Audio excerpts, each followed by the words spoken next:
An apple a day, apple of my eye, apple pie order, comparing apples to oranges, as American as apple pie. How do you like them apples? Apple never falls far from the tree. Don't upset the apple cart. The big apple. A bad apple spoils the whole barrel. All these have in common? Apples. Today we're talking about apples. We're going to be having some interesting facts, some fun tidbits to share with apples.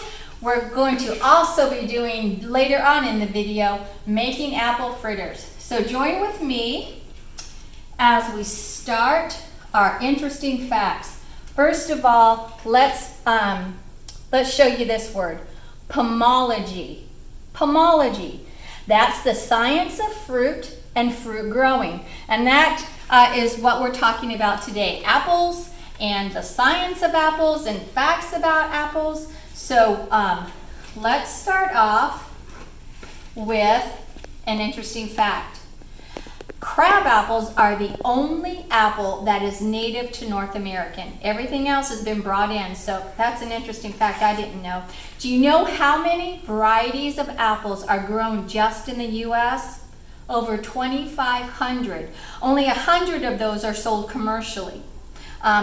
Worldwide, 7,500 apples, different varieties, are grown worldwide. That's a lot of apples. How do you like them apples? Grown in all 50 states. All apples are grown in all 50 states. However, only 36 produce them commercially. Can you guess what the top producing states are for apples? I'll give you a second to think about it. Washington, New York, Michigan, Pennsylvania, California, and Virginia. Those are the top producing apple states, not countries, states. The apple, it's a great food. It's fat-free, it's sodium-free, it's cholesterol-free. It only has about 80 calories for a medium apple, and there are 5 grams of fiber in an apple. It's a great food. The apple tree originated in an area between the Caspian Sea and the Black Sea. It was a favorite food of the ancient Greeks and Romans. It's a member of the rose family. Have you ever seen the blossoms on an apple tree? They're beautiful. So you can kind of see where it does play into being a member of the rose family. Some of the other fruits that are members of the rose family, just as an aside, pears, peaches, plums, and cherries.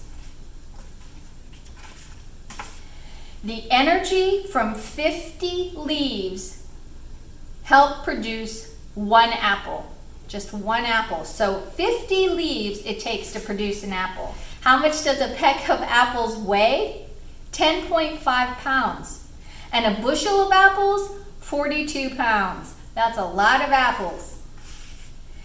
How many apples do you think it takes to make just 1 gallon of cider? I'll give you a second again to think about it. It's 36. 36 apples to make 1 gallon of cider. And you've heard the adage, an apple a day keeps the doctor away. It's an old English saying, and the original English saying is, to eat an apple before going to bed will make the doctor beg for his bread. I thought that was kind of fun. An apple, did you know that an apple is 25% air in volume? So it's great for bobbing for apples, which, as an aside for that, bobbing for apples was an old Celtic tradition. I've read several different things about that, so look that up to see exactly what that is. In colonial times, apples were called winter bananas or melt in the mouth. And another and our last interesting fact about apples.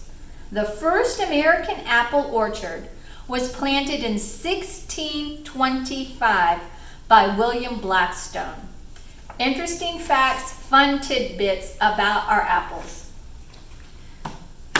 Now, I'm gonna have Chris pan into our apples, and I'm gonna go through each apple and see if you can determine what each apple is.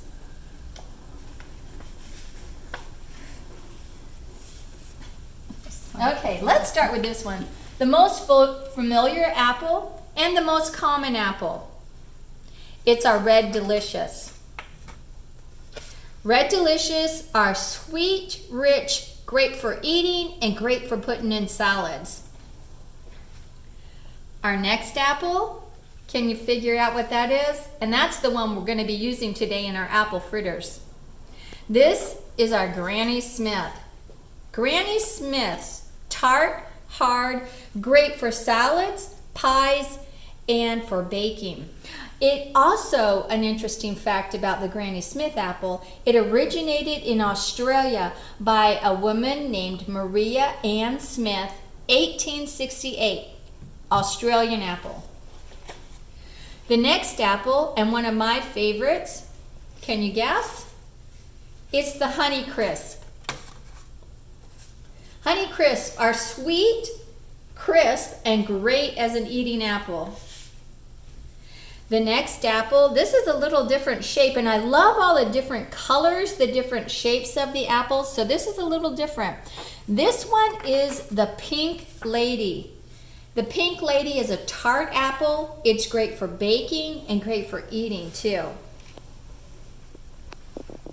The next we have is our Ginger Gold, and I just want to take a moment out to say thank you to a local orchard that is near my home.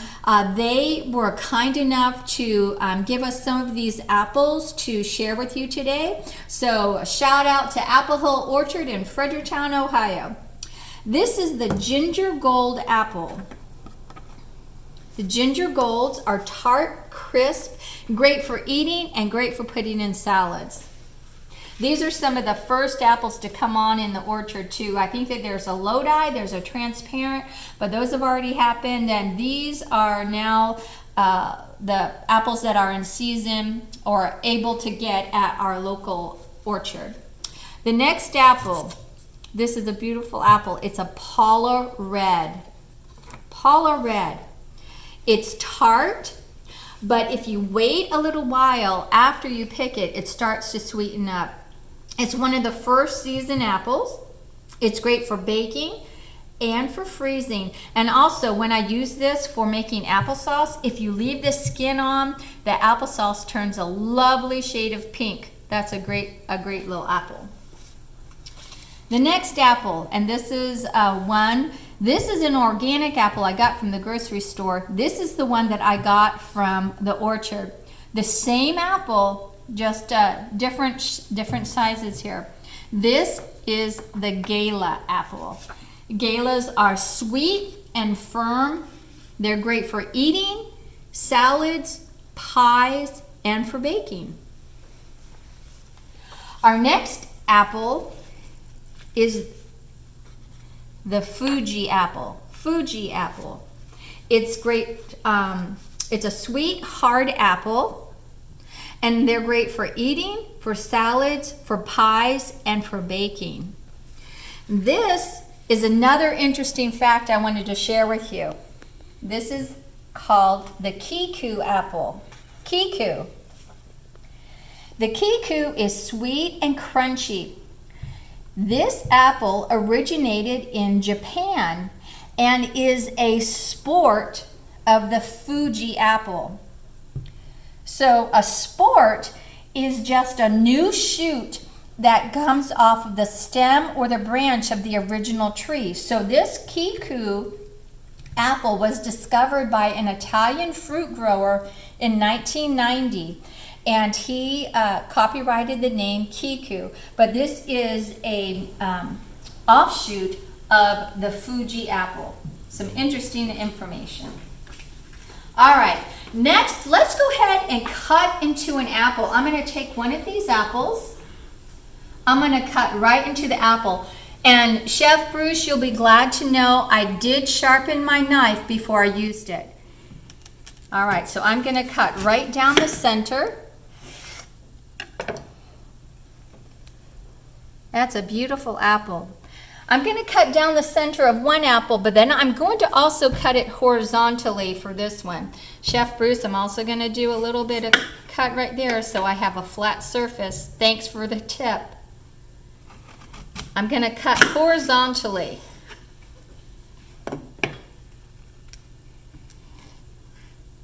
Now I wanted to share with you the parts of the apple. You have the stalk, which is going to be right here. I'll use my knife as a pointer. This is the stalk. You have the core, which is also called the endocarp. You've got the skin, which is called the exocarp. The seeds, or the pips. You've got the edible part of the apple. You have the mesocarp, which is the pulp. And I don't know if, oh, actually you can see. You have the calyx, I'm not sure if I'm saying that right, if it's calyx or calyx, and the stamen part of the apple. Now, another interesting thing, I wanted to read this so that I could make sure I got the information right. We're going to pan right into this apple right here, Chris. It says apples have 5 seed pockets. 1, 2, 3, 4, 5. It looks like a little flower. Each pocket contains the seeds, which you can see. The number of seeds per carpel is determined by the vigor and health of the plant. Different varieties of apples will have different numbers of seeds. I thought that was an interesting fact. Such a pretty cut there too. All right, what's your favorite apple? My favorite apple is the Mutsu. It's an end of the season apple. Usually toward October I'll get that. It's a crunchy, kind of a Swedish tart apple, kind of a almost this color of a Granny Smith, not quite, but that's my favorite apple. And now we're going to be doing our prep for our apple fritters. We're going to be making Chef John's apple fritters. I also wanted you to know that we have these little laminated recipe bookmarks that are available at the front desk if you wanted to stop by for the recipe, for the amounts and the specific ingredients. So either check out his website directly or come in and get a bookmark that will show you his recipe. So let's get on with the prep. The first thing we're going to do is we're going to be doing apples. We're using Granny Smith apples, and we're going to be peeling them. We're going to be cutting them, and then we're going to be cooking them, which is a kind of a non-traditional way of doing an apple fritters. Many times they just use the raw apples. Chef John suggests cooking them first to get some of the hard crunchiness out of them. It's a softer apple when you bite into your fritter, so we're going to try it that way. So let's get going. First of all, I'm going to peel, and I know I don't have the correct knife. Sorry, Chef Bruce.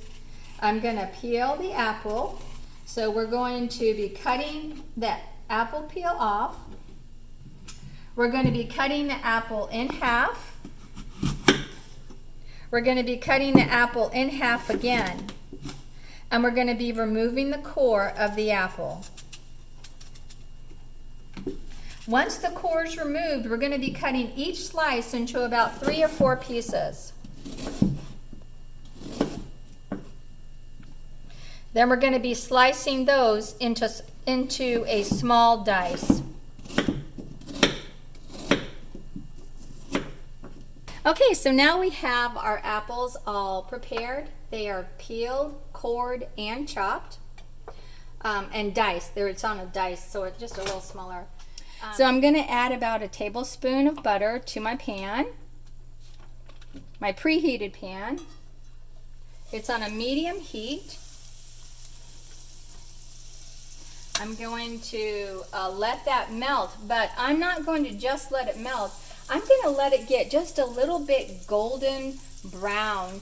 It adds a real nice nutty flavor according to Chef John, so that's what we're going to do. So watch it because it turns real quickly to that golden brown to that you don't want that color. So I think we're just about there. We're just about there. Yep, that's good.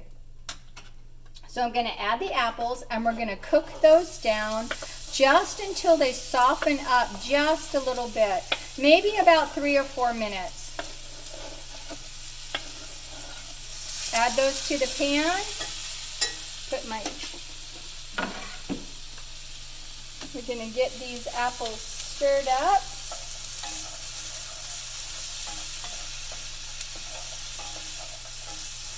As they're cooking, give them a little stir every now and again just to make sure that they are evenly cooking in the pan.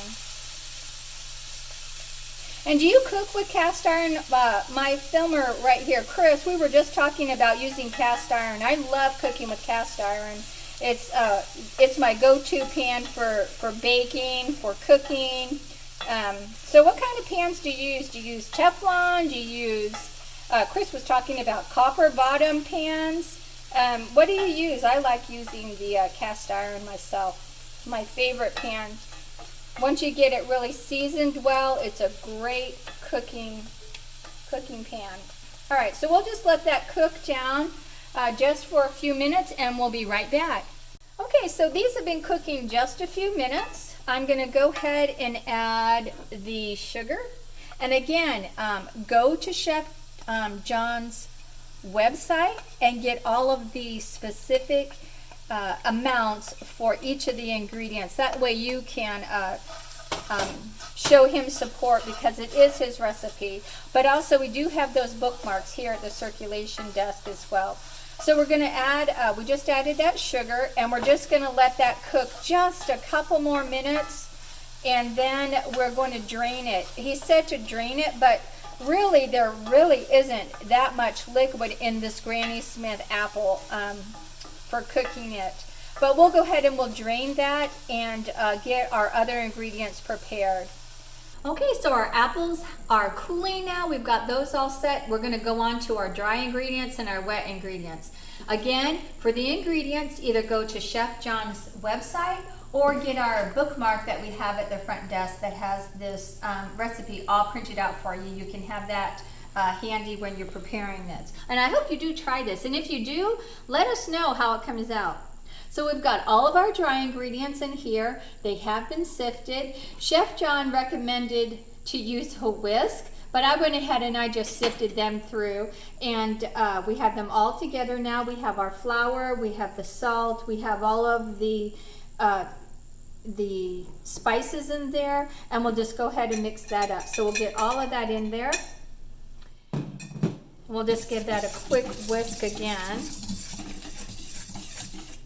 To the dry ingredients, we're going to add our sugar. We're also going to add the egg, which I'll crack here. One little tip I'll give you is if you crack the egg right on the surface of a hard surface instead of on the edge of the bowl, you tend not to get as many eggshells into the bowl that you're mixing. So we'll just give that a quick stir. We'll also add the melted butter in there. We'll give that a real quick stir. Make sure everything is fully incorporated.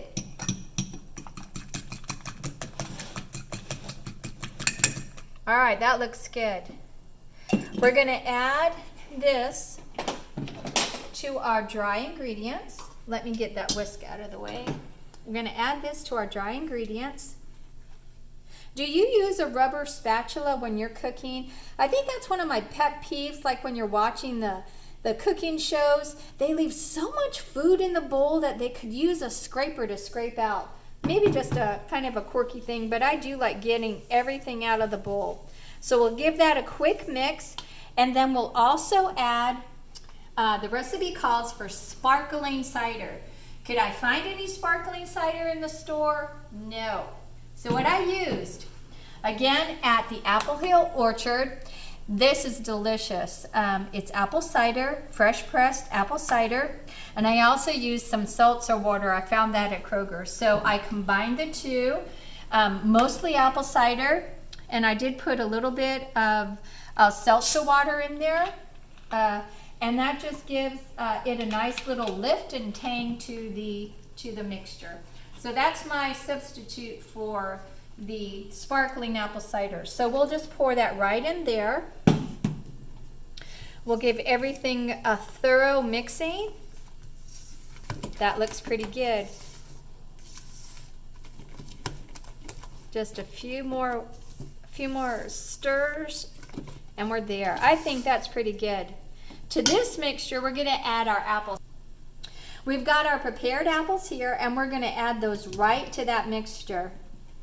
These have been drained. There was hardly any liquid in there, so we are just going to add those right to our mixture. Give that a quick stir. That looks yummy. All right. So now it's time for the actual frying of the fritters. Join me. So I have my oil heating up to about 350 degrees. Chef John said to drop the batter into the hot oil about 2 tablespoons at a time. So I'm going to use 2 spoons like he suggested. Drop that right into the batter. And he said to try and flatten that out just a little bit as they're cooking. I don't think it really has to be the same size. I think it's supposed to be kind of a primitive looking apple fritter. So we'll just cook that. And they're supposed to cook just a couple minutes on each side. And then we'll flip them over. Cook a couple minutes on the other side as well.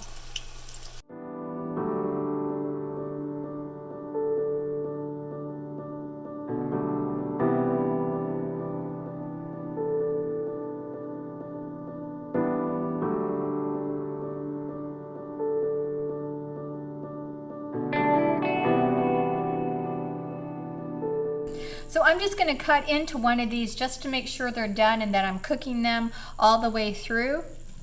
Let's see what that looks like. That looks pretty good. And I'll just cut into another one just to make sure it's done. Yep, that looks pretty good. All right, so we know we're cooking them but just about the right time then. So we've prepared the apple fritters. They're all done. Now we're going to make the powdered sugar and sparkling apple cider drizzle that goes right over top. It's real easy. Just add the powdered sugar, and to make the sparkling apple cider, a bit of apple cider, not as much seltzer water. Gonna give a little fizz to that. And we'll take our spoon, we'll mix that up just a bit, and we'll pour some in just to have a drizzling consistency. So let's see what that looks like. If you need to add more, add more. So we're just about there with our consistency for our drizzle. So it just took just a minute or two just to get that thoroughly combined. We'll take our spoon and we'll just drizzle this all over our apple fritters.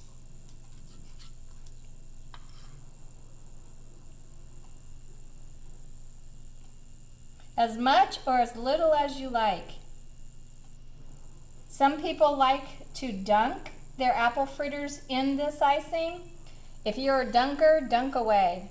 If you like it drizzled, drizzle as much as you like on there.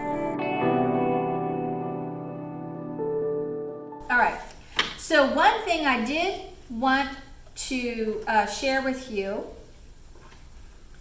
is on orangepippin.com. That's a website that you can go to that has all of the local Ohio orchards. Even if you're not from Mount Vernon or Knox County, you can find all of the Ohio local orchards that are selling apples at this point. And I think that they do have other other produce or other fruit that they have on there as well. But if you're looking for different local orchards, try this website, orangepippin.com. Another website I wanted you to be aware of is ohioapples.com. Ohio Apples, all one word, .com. This has a little chart on here of variety of apples and their different uses, what they're good for, if they're good for eating, if they're good for making sauce, making pies, freezing. It's a great website to go to, so check that out. That's ohioapples.com. I wanted to leave you with insightful thought. I found this and I just wanted to share that with all of our viewers. A seed hidden in the heart of an apple is an orchard invisible. It's a Welsh proverb. Thanks for watching, folks. Have a great day.